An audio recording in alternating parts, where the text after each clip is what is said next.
exposición voy a hablar sobre el segundo subtema, rosácea.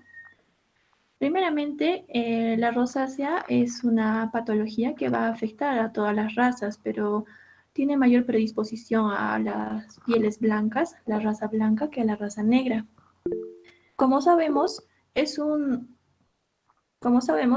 trastorno acneiforme inflamatorio crónico que va a afectar las unidades pilosebáceas faciales del paciente. Generalmente se acompaña de un incremento de la reactividad de los capilares, lo que va a ocasionar en el paciente rubor y telangiectasias. Ahora, como se aprecia en la imagen, va a ocasionar engrosamiento de la consistencia de las partes blandas, como por ejemplo la nariz, los carrillos, la barbilla, debido a una hiperplasia sebácea, edema y fibrosis, lo que va a dar generalmente un aspecto gomoso. Con respecto a la epidemiología, va a ser un trastorno común que va a afectar a casi el 10% de las personas con piel clara. Se ha demostrado que entre los 30 y 50 años es el padecimiento de esta enfermedad, aunque la incidencia máxima ocurre entre los 40 y 50. El sexo generalmente va a ser a predominio femenino de las mujeres, pero la rinofina va a ocurrir más en pacientes masculinos. Las personas de origen celta, que son los fototipos cutáneos 1 y 2, van a tener mayor predisposición a padecer rosácea. También en menor cantidad los pacientes que tienen los fototipos 5 y 6 van a padecer esta patología de rosácea, que son las pieles oscuras o negras. Siguiente, por favor. Bien, con respecto a la patogénesis de esta enfermedad, hay que tener en claro un concepto que no se ha definido, no hay vías que conducen al desarrollo de la rosácea. Se dice que los factores contribuyentes propuestos van a incluir las anomalías de la inmunidad innata, reacciones inflamatorias a ciertos microorganismos cutáneos.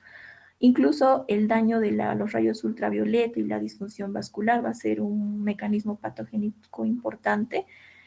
Hay postulados, como por ejemplo la disfunción inmunológica, que es el más preponderante, donde se dice, ¿no? Es importante tener en cuenta que el sistema inmune innato va a desempeñar un papel clave en la respuesta inmunitaria cutánea a los microorganismos y a las agresiones como la radiación ultravioleta, los traumatismos físicos o químicos. La disfunción del sistema inmunológico puede contribuir al desarrollo de la inflamación crónica y las anomalías vasculares en la rosácea.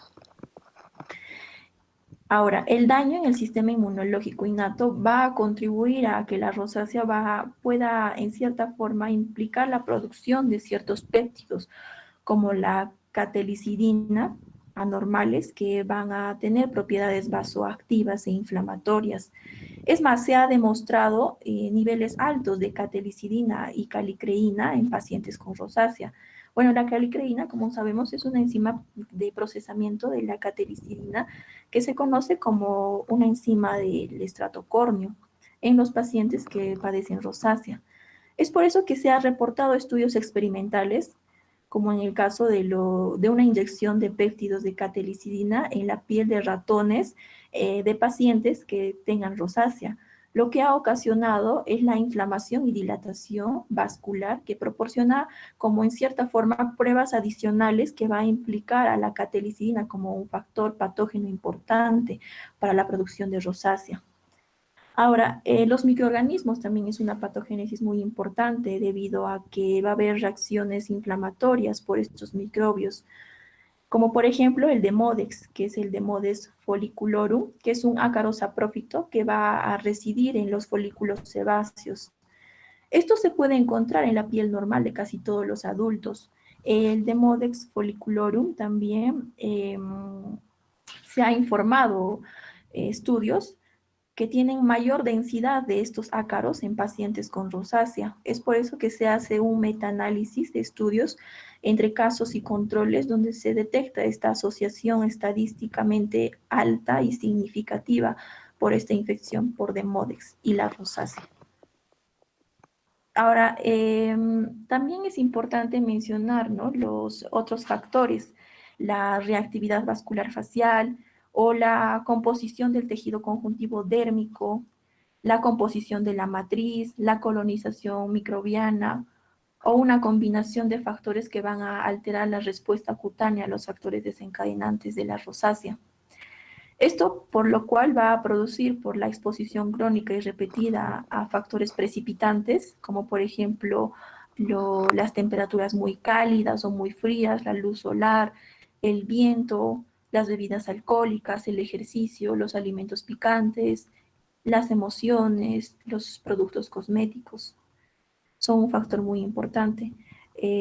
También, ¿no?, mecanismos tanto neuronales como humorales van a producir reacciones de rubefacción que van a estar visiblemente limitadas en el rostro del paciente.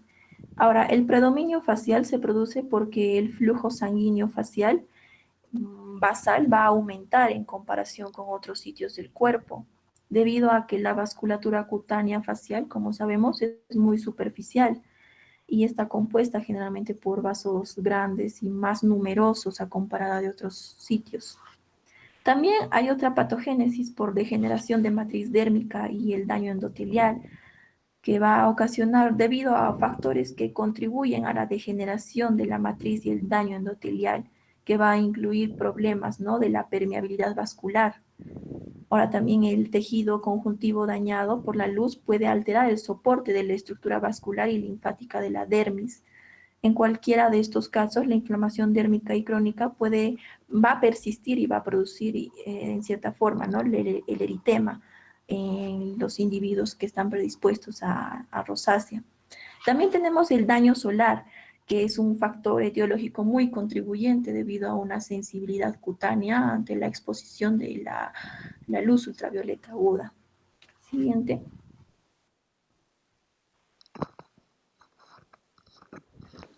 Bien, hay una estadificación, que es la clasificación de Plewin y Klingman, que lo divide en 4 etapas debido a las manifestaciones dérmicas faciales que se caracteriza. Por ejemplo, la diátesis rosácea, que es un rubor facial, es un eritema episódico. La etapa 1 es el eritema persistente con telangiectasias. La etapa 2 es el eritema persistente con telangiectasias y pápulas y pústulas pequeñas. La etapa 3 es el eritema intenso, que es persistente, aparece telangiectasias densas, pápulas, pústulas, nódulos, y rara vez se asocia a un edema sólido. Siguiente.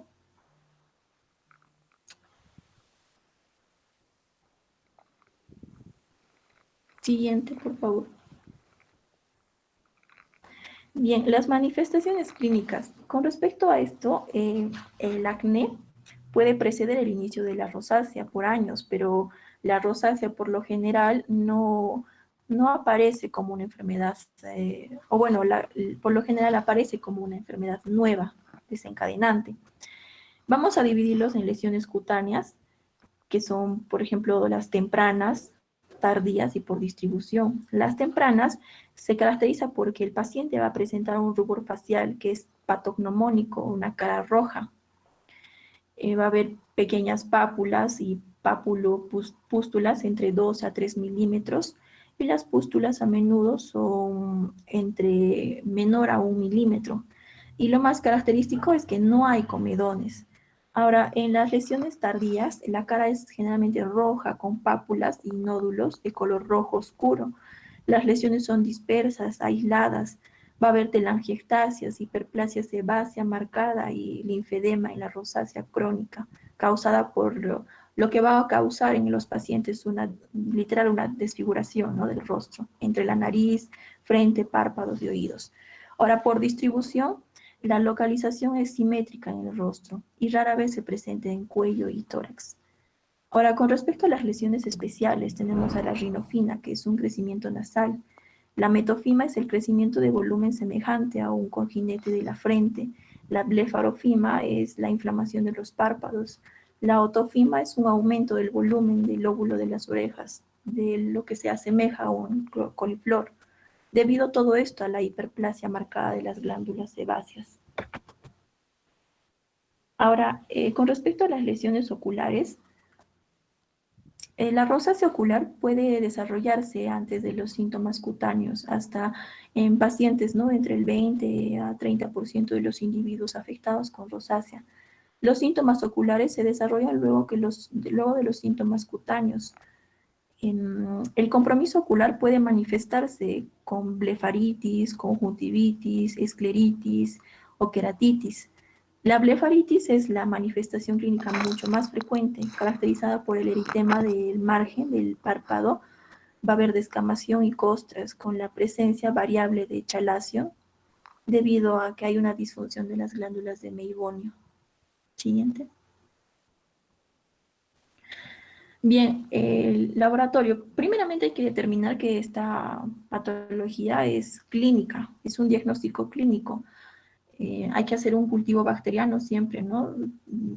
Para descartar que el paciente padezca alguna infección por Staphylococcus aureus o un raspado para ver que no haya una infestación simultánea por Demodex folliculorum.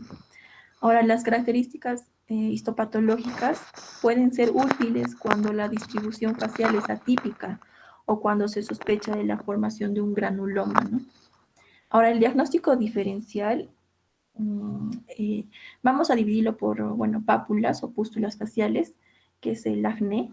Bueno, en la rosácea, como ya mencioné, no hay comedones, la dermatitis peribucal, la foliculitis por Staphylococcus aureus, foliculitis por gram negativos, infestación por Demodex folliculorum, el eritema o rubor facial, dermatitis seborreica, el uso prolongado de glucocorticoides tópicos, el lupus eritematoso sistémico y la dermatomiositis.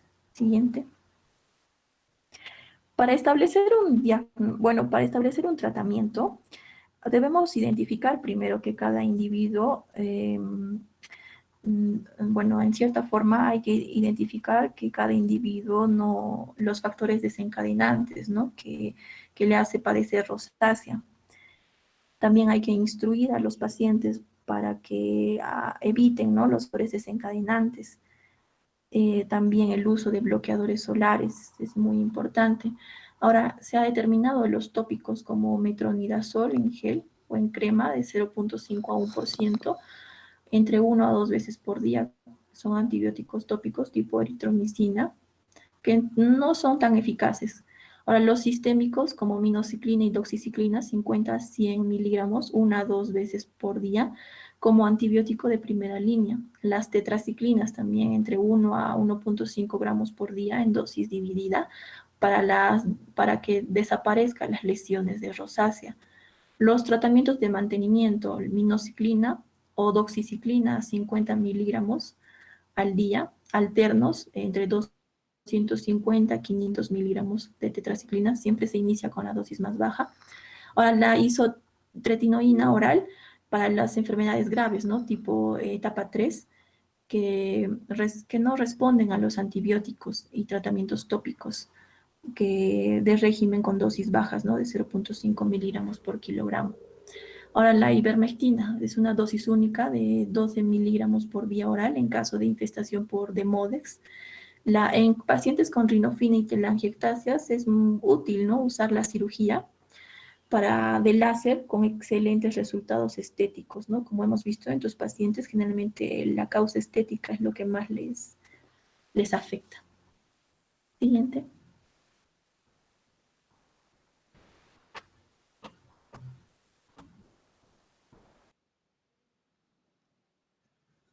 Doctor, buenas tardes, compañeros. Yo voy a continuar con la exposición. En Ya, este chicos, caso, con dermatitis. vamos a hacer un comentario todavía Ya, con respecto a la rosácea. está bien. ¿Ya? Espera un segundito.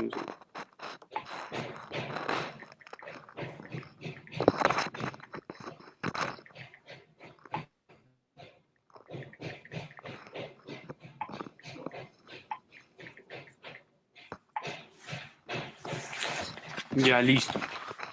Bueno, entonces con respecto a la rosácea es una enfermedad inflamatoria de la piel, también muy frecuente en consulta dentro de las 5 primeras causas de consulta en dermatología, o sea que es una enfermedad muy frecuente que también ustedes van a ver también, ¿no?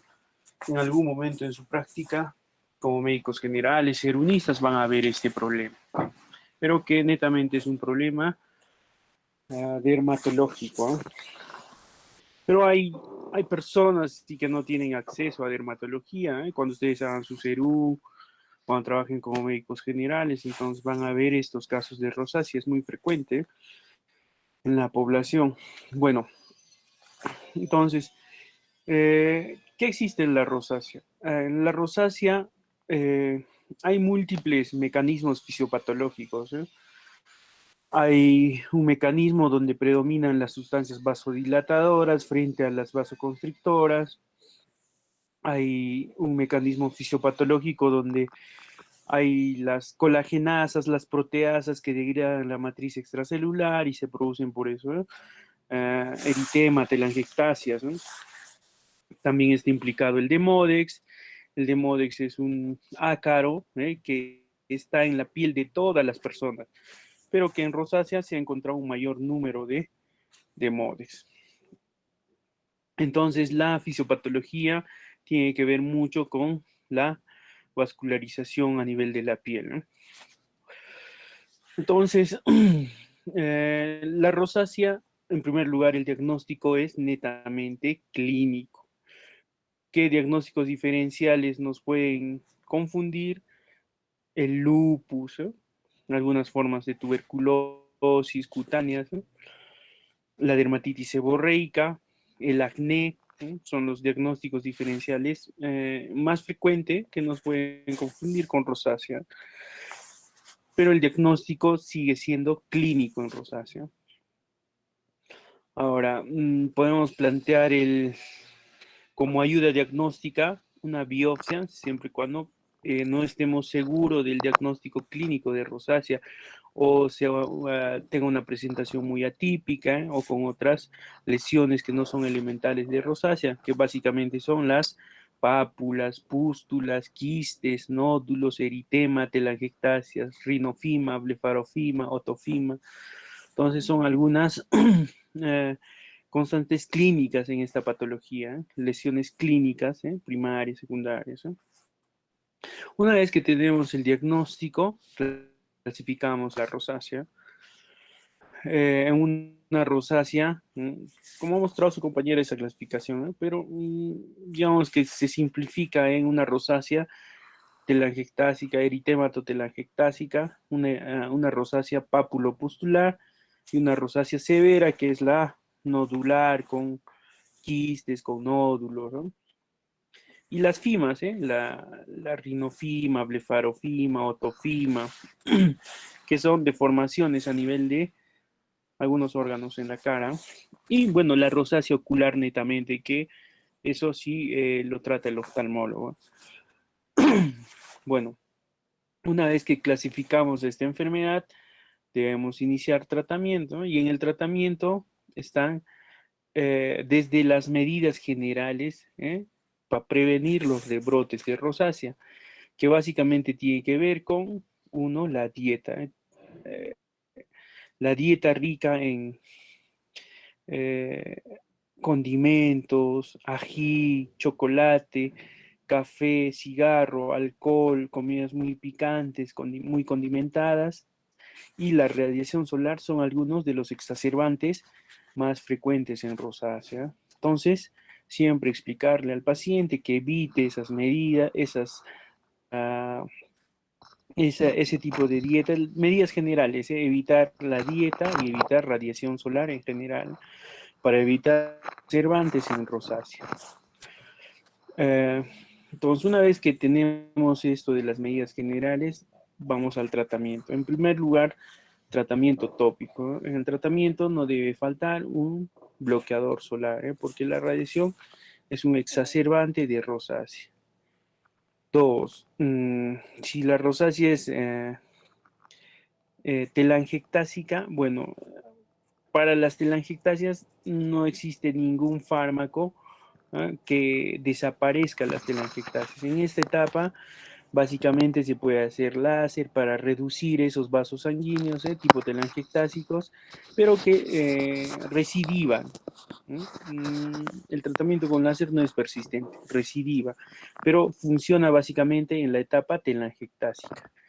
Si tenemos la fase pápulo-pustular, lo que usamos es fármacos sistémicos. Dentro de los fármacos sistémicos que tenemos, las tetraciclinas, las mismas que se usan para el acné, funcionan para la rosácea. Doxiciclina, minoxiclina, limeciclina, tetraciclina, son los fármacos que mejoran bastante esto porque tienen un efecto antiinflamatorio, ¿no? Y antibacteriano. Ahora, ¿qué otra sustancia se usa como tratamiento tópico? El metronidazol, en la etapa papulopustular. El metronidazol no como efecto antibiótico, sino también presenta propiedades antiinflamatorias. Entonces se usa en las lesiones papulopustulares en la cara. Entonces combinamos tratamiento sistémico más tópico. Y si ya son formas severas de rosácea, también podemos usar la isotretinoína. ¿Ya? Ah, hay rosácea a cualquier edad, a diferencia del acné, que el acné usualmente se presenta desde los 12 hasta los 25 años. Puede haber un acné del adulto también, pero básicamente la edad de presentación es a partir de los 10, 12 años. La rosácea puede haber niños, neonatos con rosácea, ancianos con rosácea, o sea, no hay una edad específica para la rosácea, hay rosácea en todas las edades. Y también puede debutar a cualquier edad el paciente con rosácea. También tiene componente genético la rosácea, papás, mamás con rosácea van a tener hijos con rosácea. Entonces, en las formas severas podemos usar también la isotretinoína que funciona en el acné como en la rosácea. ¿Ah? Y la parte ocular, si hay enrojecimiento de ojos, irritación, debemos derivar al oftalmólogo para el tratamiento respectivo de la rosácea ocular. ¿Alguna pregunta, chicos, con respecto a rosácea?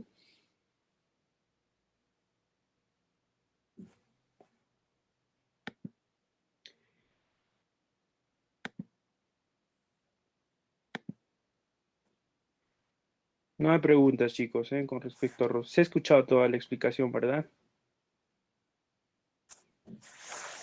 Sí, doctor. Sí, doctor. Listo. Entonces, continuamos con dermatitis seborreica. Que continúes, compañera. Buenas tardes, voy a continuar con dermatitis seborreica.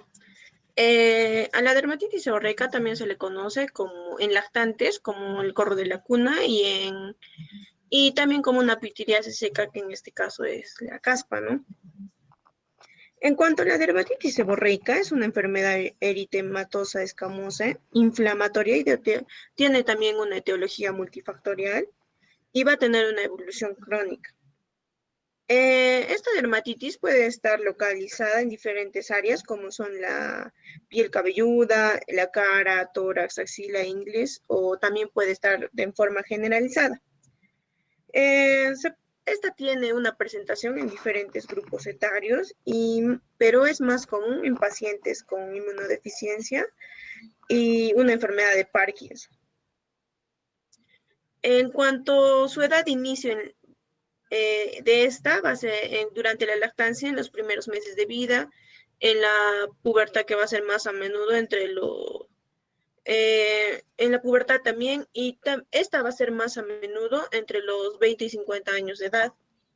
Y la presentación en género de sexo, el más común va a ser en varones, porque va a estar también, va a tener una incidencia de 2 al 5% de la población. Siguiente, por favor. Primero vamos a ver que la producción del sebo cutáneo está a cargo de las glándulas sebáceas, que estas son estructuras multilobuladas que van a formar parte del folículo piloso. Y que si bien sabemos que no existe en las palmas, plantas ni prepucios, son abundantes en las llamadas áreas seborreicas, que son en la cara, en la piel, la parte cabelluda, el tórax. Se dice que hay hasta 900 unidades por centímetro cuadrado de estas glándulas. Las glándulas sebáceas en sí las estructuras con mayor cantidad van a ser las estructuras con mayor cantidad de receptores de andrógenos en el cuerpo, ¿no? Que van a sintetizar lípidos o cerca del lumen de un conducto sebáceo. Las glándulas sebáceas van a tener una mayor cantidad de receptores andrógenos en todo el cuerpo y estas van a provenir importantemente del eje hipotálamo pituitario adrenogonadal. En condiciones normales, la secreción sebácea no debiera ocasionar ni acné ni dermatitis seborreica, pero sin embargo, en cuanto a su fisiopatología, se ha observado una mayor producción de ácidos grasos libres debido a la acción de las bacterias anaeróbicas que van a descomponer los triglicéridos y esto podría contribuir en el desarrollo pues, de la dermatitis seborreica. Y esta se va a estar caracterizada por un aumento en la secreción de triglicéridos en el conducto sebáceo. Se va a ver que, como les dije, es multifactorial su etiología. En cuanto a su fisiopatología, la primera son los factores genéticos, que se ha demostrado la presencia y penetrancia de un gen de dermatitis seborreica, la cual se asocia a la deficiencia medular de los linfocitos TCD4 y que estos pues van a intervenir en el combate del organismo, ¿no? Por eso esto va a explicar de cierta manera por qué la dermatitis seborreica puede heredarse y se presenta con más frecuencia en individuos que van a presentar un síndrome de inmunodeficiencia adquirida. Por otro lado, tenemos a los factores biológicos. Se ha dicho que la causa de la enfermedad es la respuesta inmunológica de la piel ante un agente biológico. Pues se sabe que la flora cutánea normal, en nuestra flora cutánea normal hay levaduras que pueden volverse patógenas cuando nuestra inmunidad celular sufre algún deterioro o algún cambio, ¿no? Para esto se ha investigado más a Malassezia furfur, en la cual este es un patógeno importante en el desarrollo de la dermatitis seborreica.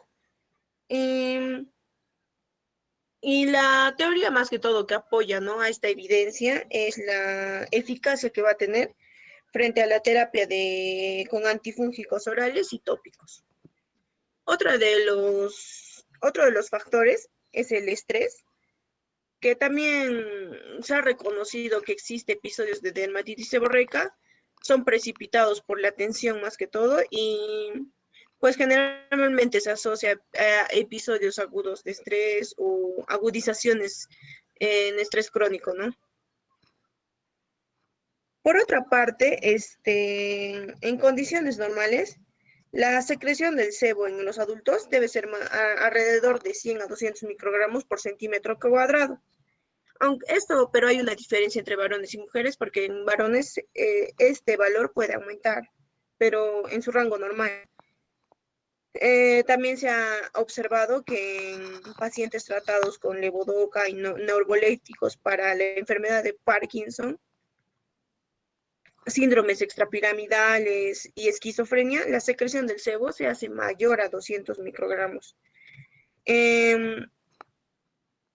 La hipótesis más aceptada para esto es que se aumenta la actividad del sistema parasimpático, lo cual va a inducir a la hormona estimulante de los melanocitos y del cortisol. También se ha pensado que los fármacos podrían estimular la producción de sebo en estos pacientes, ¿no? Aunque en pacientes con síndrome de inmunodeficiencia adquirida, la disminución de CD4 se va a ir asociando al aumento de malacesia. Por consiguiente, esta dermatitis seborreica se considera un marcador cutáneo de inmunodeficiencia, bien en etapas tempranas como en etapas tardías de este síndrome. Y más que todo cuando hay un conteo inferior a 200 células. Siguiente, por favor.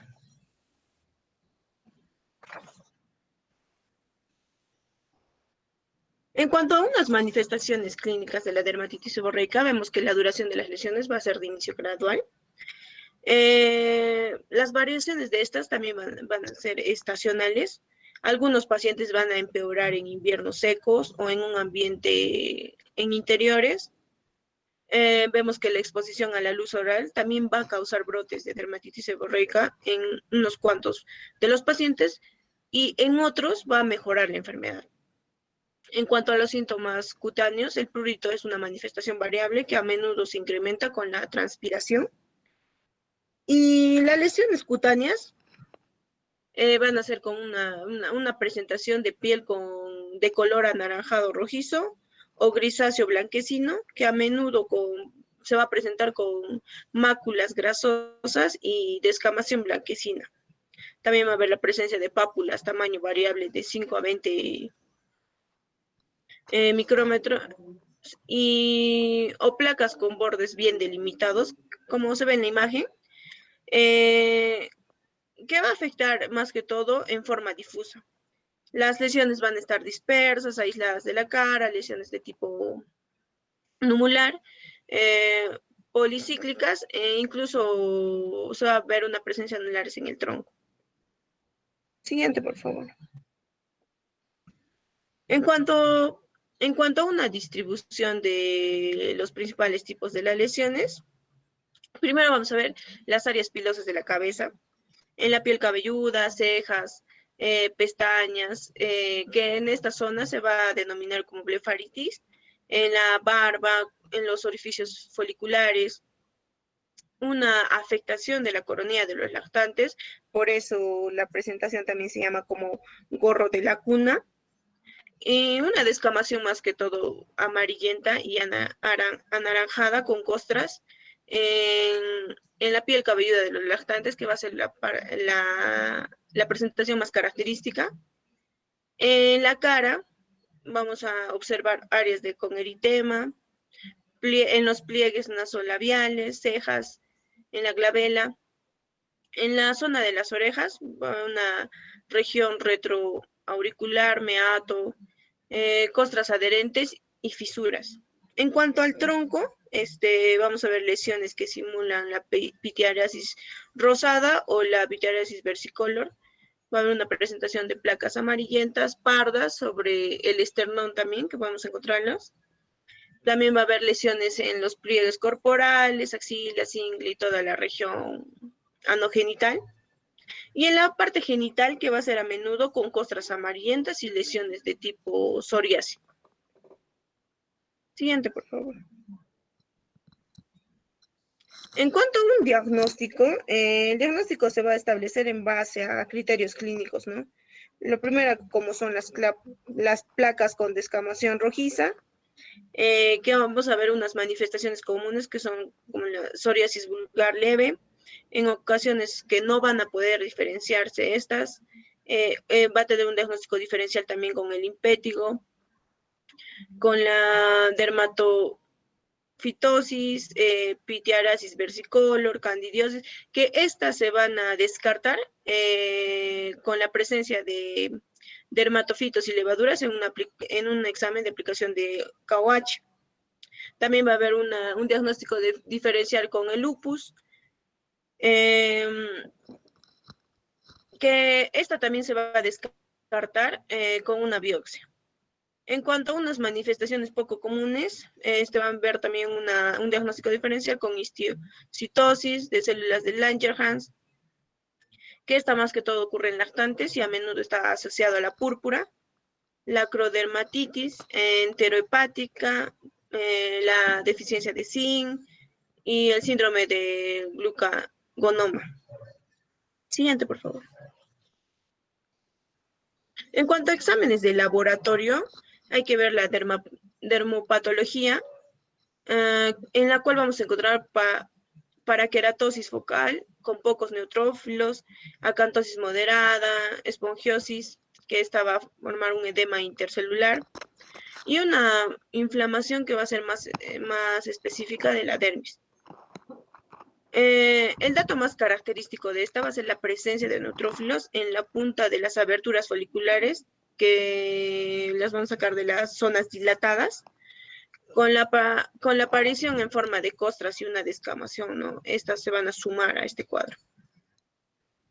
En cuanto a una evolución y pronóstico, la enfermedad mejora en el verano y empeora durante el otoño y va a presentar recurrencias y remisiones, en especial en la piel cabelluda, que pueden asociarse más que todo con lo que es alopecia en los casos graves.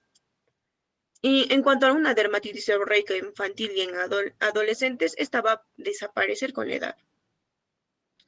El siguiente, por favor. En cuanto a un tratamiento de dermatitis seborreica, primero vamos a tener un tratamiento tópico inicial, en la cual en adultos se va a tratar, en la piel cabelluda en adultos se va a tratar con shampoos que van a contener sulfuro de selenio, sin piritiona, alquitrán o una combinación de estos dos.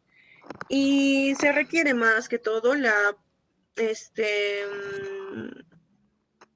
presencia del cetoconazol al 2%, que va a tener una forma va a ser muy eficaz, y pueden utilizarse con jabones con estas sustancias en la cara, también en el tórax durante el baño. También se puede utilizar soluciones o geles de glucocorticoides de baja potencia, seguido de un shampoo medicado que tenga cetoconazol o alquitrán, pero estos van a ser para casos más graves.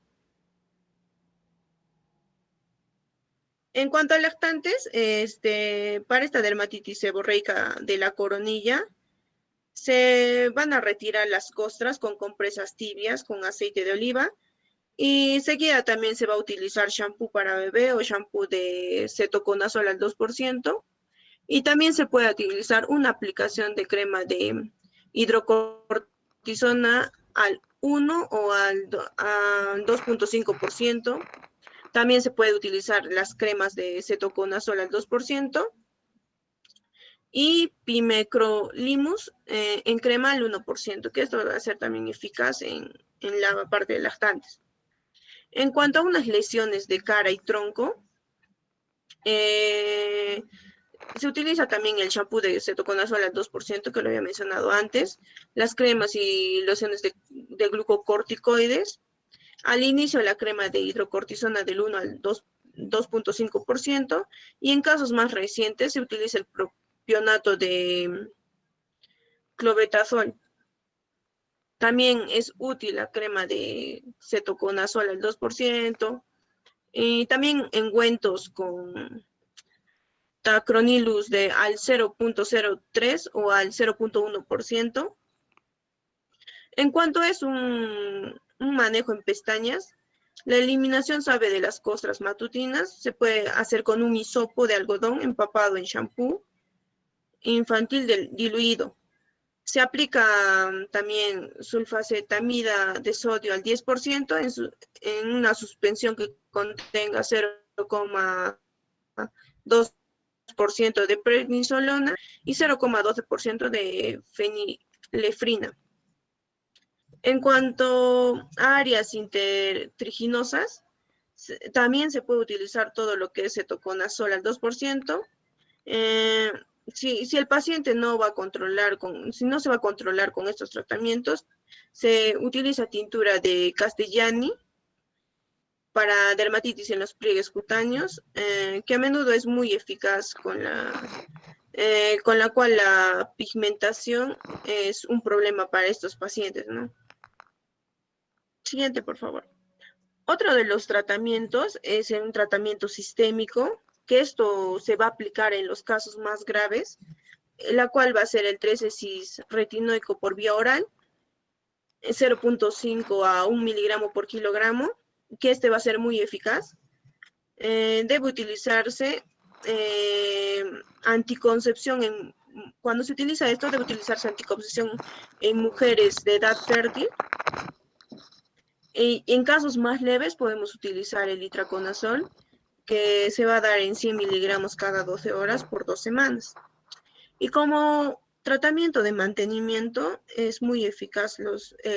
Como lo he repetido muchas veces, el shampoo de cetoconazol al 2%, shampoo con alquitrán y cetoconazol que pueden ir juntos. Si estos no van a funcionar, se utilizan los viejos estándares que son con precipitados de azufre al 3% o ácido salicílico al 2% en una base oleosa. También se tendrán resultados con la crema de hidrocortisona que se puede dar de 1 a 2.5%, pero los pacientes deben ser vigilados en busca de signos de atrofia, ¿no? Para poder controlar esto. Son eficaces también la crema de pimocrolimus al 1% y un ungüento de tracolimo al 0.03%. Eso sería todo, doctora.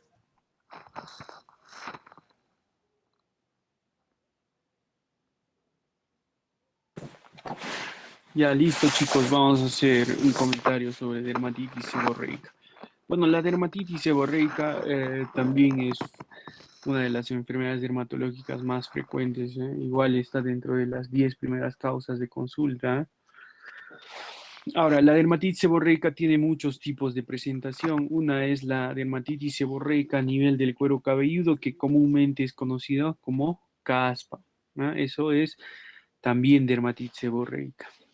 Dos, en ciertas áreas de la cara, especialmente en la zona T, o sea, el surco nasogeniano, la región interciliar, la región preauricular, el orificio auricular, son zonas donde hay mayor cantidad de glándulas sebáceas y son las que están implicadas en esta patología que es la dermatitis seborreica. Ahora,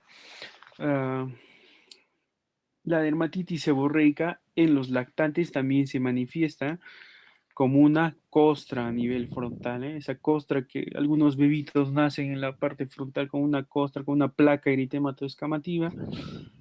Eso también es dermatitis seborreica. Y es un marcador de dermatitis atópica. O sea, los niños que nacen con eso, casi un 80-90% son niños atópicos, con dermatitis atópica, que vamos a ver esto más adelante, que es la dermatitis atópica. Entonces, esta patología se manifiesta en ciertas áreas topográficas que hemos mencionado y las lesiones clínicas son placas, eritémato, descamativas en esa zona y tiene sus exacerbantes, principalmente el estrés, preocupación, tensión, son los mayores exacerbantes de dermatitis seborreica. La dermatitis seborreica es una enfermedad crónica que sí tiene sus etapas de quiescencia, pero tiene sus exacerbantes también, ¿no? Es una enfermedad que no tiene cura, pero sí control. Eso hay que explicarle también al paciente, ¿no? Los medicamentos, si bien es cierto, van a desaparecer las lesiones, pero no quiere decir que nunca más le va a volver a brotar al paciente, ¿no? Entonces esto recidiva y tiene que ver con los exacerbantes que hemos mencionado, ¿no? Ahora, hay algunas enfermedades donde se manifiestan una dermatitis seborreica severa, por ejemplo, los pacientes con VIH-Sida hacen dermatitis seborreicas severas. Entonces, cuando veamos una persona con dermatitis seborreica severa, nos debemos de pensar que puede estar ligada al VIH-Sida. Es una forma de debut también de los pacientes con VIH-Sida, la dermatitis seborreica severa. La dermatitis seborreica ligada a enfermedades neurológicas, compañera, los pacientes con Parkinson, los pacientes con demencia senil, tienden a ser bastante dermatitis seborreica, cuadros moderados severos de dermatitis seborreica, ¿no? Entonces también está ligada a algunas enfermedades neurológicas. Entonces el diagnóstico de esto básicamente es clínico, no necesitamos mayores exámenes de ayuda diagnóstica, salvo una biopsia, pero en cuadros que sean muy atípicos o en algún diagnóstico diferencial que podamos estar pensando, podemos hacer una biopsia, pero 95 a 99% de pacientes únicamente necesitamos conocer solo la clínica para el diagnóstico. ¿Ah? Entonces, el diagnóstico básicamente es clínico. En cuestión al tratamiento, en el tratamiento sí se pueden emplear un arsenal terapéutico un poco amplio, ¿no? Como esta es una patología que tiene que ver mucho con la seborrea, o sea, con la grasa que uno produce, entonces a este nivel se pueden dar retinoides en dosis bajas. Los retinoides bajan la grasitud, así como se emplea en el acné, en la rosácea, también se pueden emplear en dermatitis seborreica, retinoides en dosis bajas para que disminuya esa producción de grasa. Ahora, donde hay grasa, hay hongos, se meten honguitos, especialmente los hongos de la flora cutánea, que es la Malassezia furfur. Entonces, algunos champús, o algunas cremas o algunas lociones antimicóticas también se puede emplear en el tratamiento de dermatitis seborreica.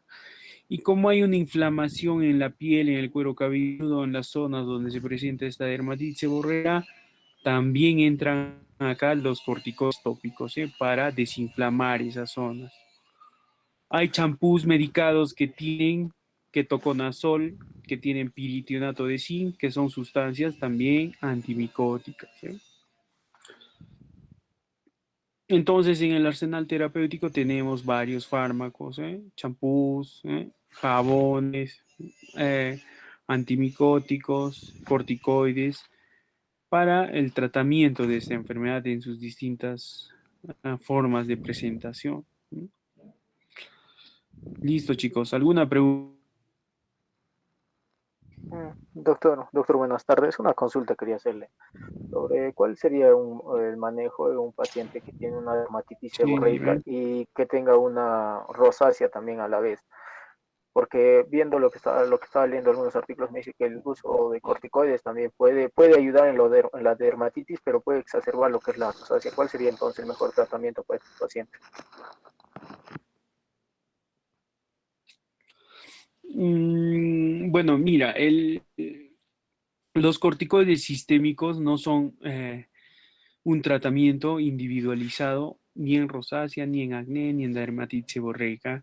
Se pueden usar corticoides tópicos o sistémicos, pero en cursos muy cortos para bajar esa inflamación que se produce tanto en rosácea como en dermatitis seborreica, pero lo más indicado en este caso serían los retinoides, porque nos sirven tanto para la rosácea como para la dermatitis seborreica, baja la producción de grasa, por lo tanto, ¿eh? Nos sirve para un paciente que tiene ambas patologías. ¿Alguna otra pregunta, Ya, chicos? gracias, doctor. Doctor, disculpe, en relación a lo que vendría a ser dermatitis seborreica, sería importante de repente tener en consideración un poco lo que es la hidratación post de repente el lavado con ese tipo de soluciones y el uso de lo que es un bloqueador solar.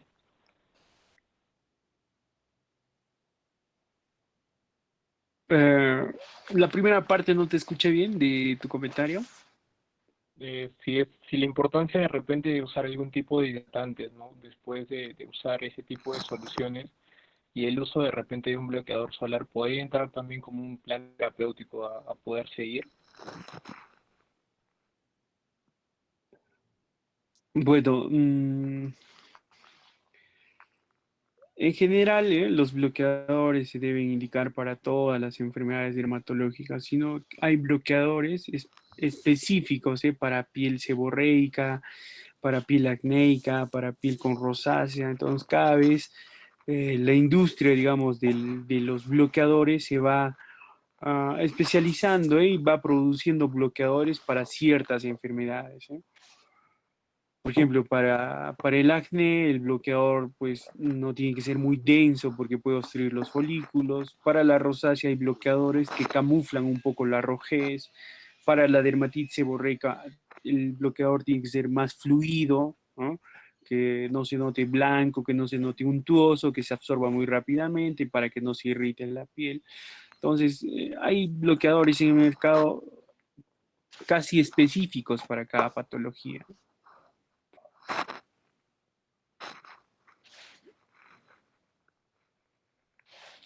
¿Alguna otra pregunta, chicos? O no sé a qué sustancias más te referías con el comentario que hiciste. El uso de hidratantes, doctor. ¿Algún tipo de hidratación de El uso repente? de hidratante. Bueno, en la dermatitis seborreica lo que hay es una producción, sí, de grasa, pero es una grasa que no tiene los componentes en las proporciones adecuadas, ¿eh? Entonces, ese desbalance en la producción de grasa es lo que irrita, inflama la piel, ¿no? Eh, sí se deben de indicar hidratantes, ¿eh? Siempre y cuando la piel sea muy seca.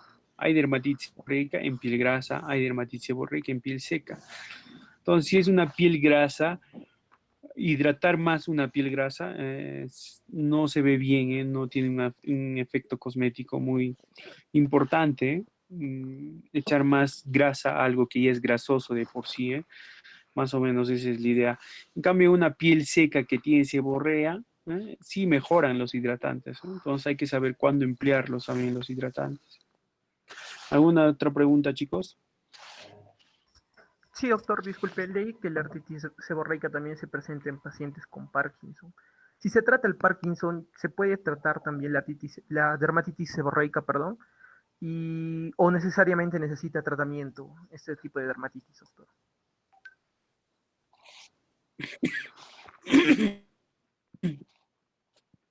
Bueno, algunas enfermedades neurológicas dijimos que hacen dermatitis seborreica, pero estas no ceden al tratamiento de la enfermedad neurológica, entonces necesitan tratamientos dermatológicos, o sea, es independiente de su tratamiento neurológico.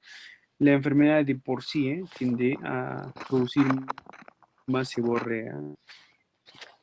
¿Alguna otra pregunta, chicos? Gracias, doctor. Doctor, disculpe. Doctor, leí, según la bibliografía, que la dermatitis seborreica evolucionaba a psoriasis. Doctor, ¿de qué forma se da esto?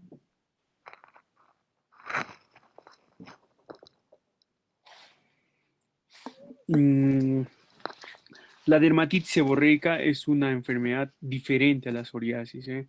No tiene nada que ver con psoriasis. Una no es la etapa inicial de la otra.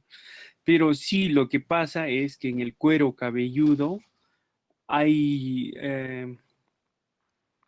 digamos, hay una clínica, que nos puede hacer confundir con una psoriasis o la dermatitis seborreica. Incluso se ha acuñado el término de sebosoriasis para algunos cuadros severos de dermatitis seborreica en el cuero cabelludo, ¿eh? Y a veces lo único que nos puede diferenciar una de la otra es una biopsia. Pero sí se puede denominar sebosoriasis aquellas ah, lesiones muy moderadas a severas en el cuero cabelludo, ¿eh? Que al tomar la biopsia o ya la catalogan como una psoriasis o como una dermatitis seborreica severa. En el cuero cabelludo sí nos puede confundir dermatitis seborreica con psoriasis, pero no tiene nada que ver una con la otra, no es consecuencia una de la otra. ¿Ya? ¿Alguna otra pregunta, chicos?